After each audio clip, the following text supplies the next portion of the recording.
Joining us on the show now is Kunal Shah, Head of Commodities and Currencies at Nirmal Bank. Kunal, hi, good to have you. And, the way the last 24 hours have been, we've seen support come in for the non-agro space, but it really is the agro commodities which have run up much too soon, much faster. There has been a knee-jerk reaction in wheat, up by 8%. Rice is up nearly 2%. We've seen corn prices gain up by 12%. Rapeseed is up 9%. And all of this on the back of Russia pulling back from the grain deal and targeting any Ukraine ships that they see on Black Sea. How are you looking at this? How long do you think this can continue? And what is the long-term impact that it can have on the agro space? Yeah, so interestingly, I would like to bring a new perspective towards whatever has been happening.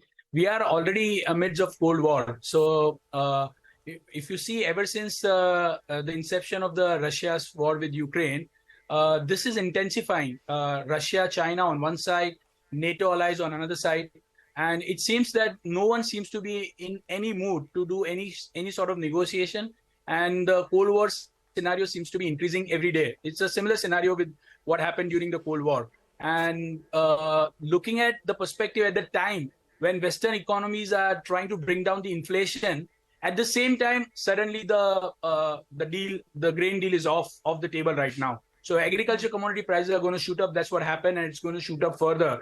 It is going to create a lot of supply disruption going forward because of cancellation of this deal. And that is definitely going to cause more inflation. So Russia and China doesn't want, they doesn't want that the inflation the West major problem. Western economies never had inflation from last 20 years. And suddenly after the COVID, after the kind of money they've printed, they are battling with the sticky inflation. And at that time, when the inflation is started to go down, at that time you see suddenly the Black Sea deal off and all the price of agriculture commodities shooting up. So yes, you are very right. It is going to shoot up further. Weather anomalies coupled with the this kind of scenario is definitely going to cause spike in agriculture commodity prices. Wheat, there is possibility you may see another spike of 5 to 8% in next 1.5 months time. So already the supply side concerns were there, and suddenly this kind of pull off by Russia is definitely going to cause more inflation and more problems for the Western economy, and a sort of one more weapon deployed by Russia. All right, and this one seems more widespread clearly. And yes, we also are staring at the US presidential elections, that is in November 2024. And ahead of that, they would clearly want a lot of things sorted before that. But Kunal, even as we're talking Russia and Ukraine, we do understand that nearly 60,000 tons of grains have been damaged because of Russian attacks on Ukraine ports there. And that is just one part of it. As you mentioned, weather is yet another thing. There is dry weather in most producing states in US. The yields is becoming a concern as well. And is the reason we're looking at cocoa prices now trading at a 12-year highs, among other commodities also surging up. So even as we are looking at grain damages in Ukraine, how are you reading the weather patterns, especially across US? Okay, so this is the El Nino year. So we are seeing this kind of weather anomalies after 3-4 years.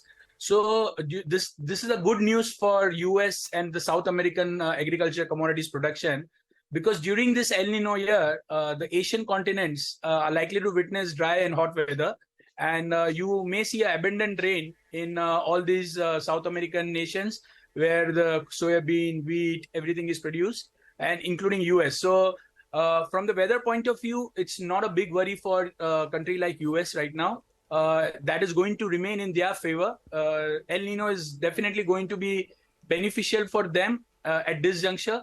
But I think the supply concerns will continue to persist because of this cancellation of deal. Like you rightly said, the agriculture production from Russia and Ukraine have already dipped in many of the agriculture commodities.